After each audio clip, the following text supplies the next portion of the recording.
আসসালামু আলাইকুম বন্ধুগণ।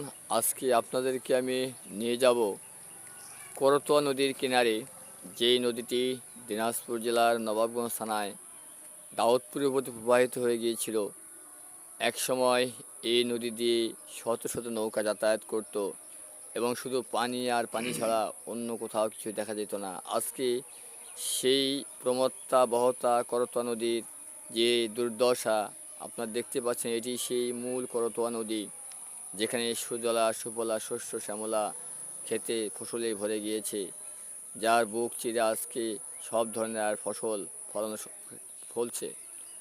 বাংলা 1304 সালে এক আকস্মিক ভূমিকম্পের ফলে এই নদীটি বিলুপ্ত হয়ে যায় এবং এই নদীটি মূলত আজকের এই সমতল ভূমিতে পরিণত হয়ে যায়।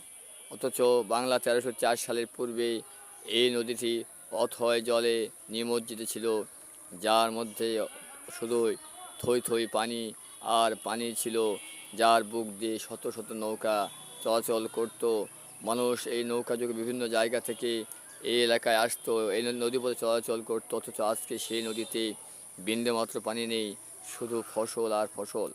তো মহান রাব্বুল আলামিন ইচ্ছে করলে কী না করতে পারেন, তারই এক উজ্জ্বল দৃষ্টান্ত এই করতোয়া নদী।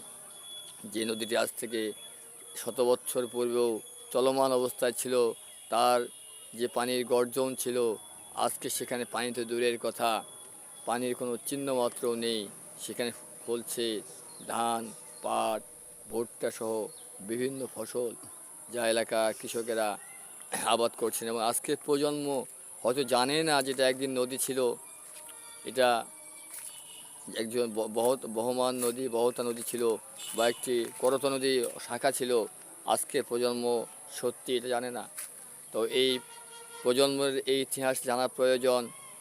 তো বন্ধুগণ, যেনারা এই অঞ্চলের থেকে এই ভিডিওটি দেখছেন, অবশ্যই ভিডিওটি লাইক ও শেয়ার দিয়ে বন্ধুদের মাঝে ছড়িয়ে দিবেন, যাতে করে এই বিলুপ্ত হয়ে যাওয়া নদীটি আজকের প্রজন্মের চোখে পড়ে এবং তারাও এর ইতিহাস জানতে পারে, ইনশাআল্লাহ।